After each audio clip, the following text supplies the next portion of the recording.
Patrick Dempsey, bless you, sir, because you're just a joy to watch on screen. Please avoid doing a Boston accent.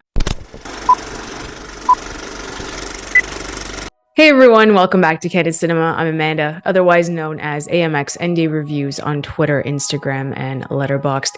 Today I will be reviewing the new Eli Roth film, Thanksgivin. And obviously it came out for American Thanksgiving, and the one thing that is so special about this film is that we have a horror film to watch at Thanksgiving, similar to Krampus, similar to Gremlins, which I really love, and it's a Christmas horror film. Gizmo's my favorite.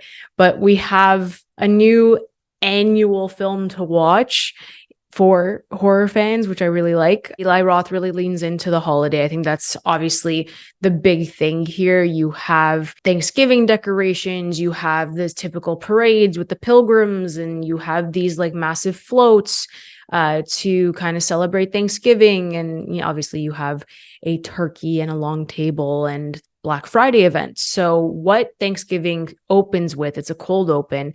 It's very different than what we're used to. What happens is that the sheriff, who's played by Patrick Dempsey, goes to a friend's house. He brings his pumpkin pie that he personally made, and you're introduced to certain players that will come in afterwards in the film. We're introduced to Thomas Wright, who's played by Rick Hoffman, and he's an absolute gem. And his daughter is named Jessica, who is played by Nell Verlacki. So we have the father who owns like a massive Walmart. He's obsessed with his Black Friday sale, working out to his advantage, obviously. He has a friend of his who's named Mitch Collins, played by Ty Olsson, at the local Walmart. I'm going to say Walmart because it's just easier for me to say it to understand how big of a superstore this family owns.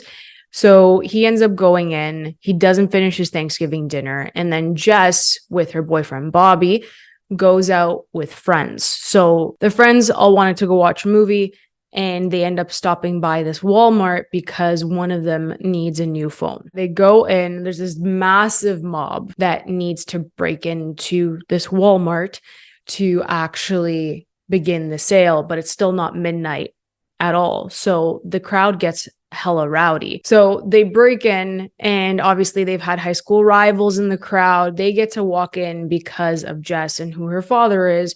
So the crowd's like, what makes you so special? What makes you so privileged? And blah, blah, blah, because the group of friends are taunting the crowd outside because they got access to the first phone, the first this, for the first that. So they get really pissed off. The crowd starts to move forward and is literally up against the glass doors. The kids are in there. They don't know what to do. They want to get out of there, but it's too late. And the doors crack open. This is where it hooks you right from the very beginning. And obviously, if you are a fan of like blood and gore and wicked kills, you definitely get that in Thanksgiving. The cold open has nothing to do with murderers. Like, it's not like a cold open for Scream. It just shows you the pandemonium of Black Friday shopping.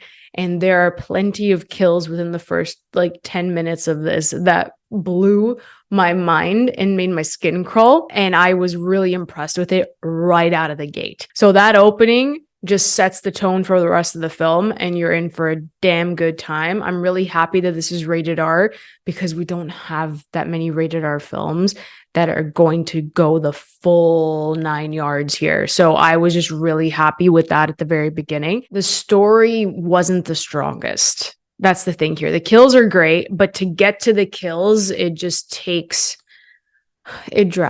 It takes a lot to get there. I don't think the performances were the strongest. That's the other issue. It feels like an early 2000s slasher, and that's fine. Having that feel, things are a bit cheesy, things are a bit too on the nose. I personally did not guess who the killer was, so that was interesting.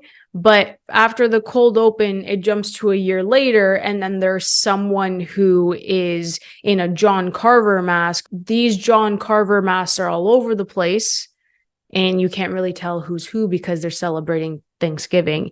And the murderer wears the John Carver mask, the pilgrim hat, and all in black. What else could you possibly do with a Thanksgiving villain. Like it's really hard to do that. So I think leaning into a mayor's face is probably your best option. So that made complete sense to me. I like the concept where he was gathering people to have at Thanksgiving dinner.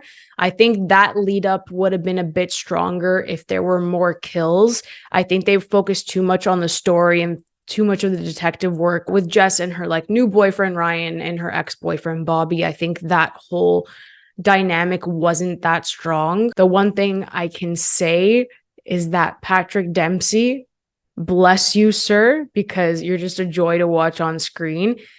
Please avoid doing a Boston accent, because that was not a Boston accent. I love Boston accents. It's my favorite accent.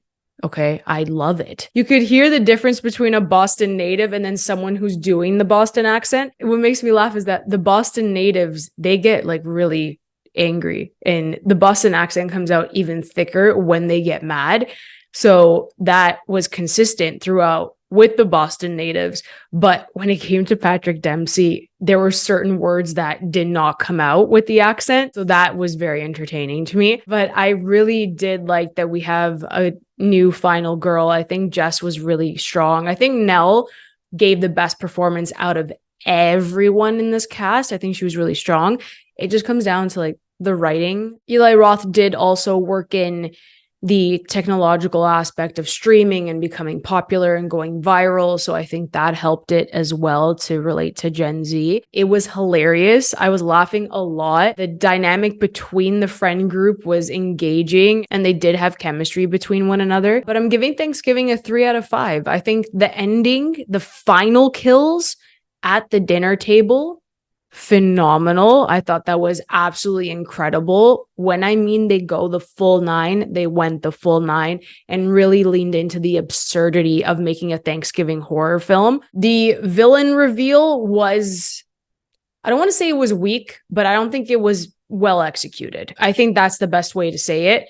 Or else leading up to it, what happens when you do go to the John Carver house was perfect. On top of all that, I get to say that one of my closest friends is named in the credits. I think that was the best part of the film for me. I'm going to be honest with you. But yes, if you guys enjoyed Thanksgiving, let me know in the comments below. If you enjoyed this video, please like and subscribe. Let me know what your favorite horror film is that also includes another holiday.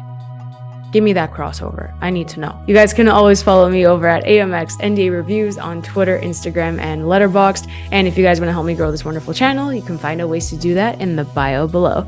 I'll catch you guys next time. Keep watching movies.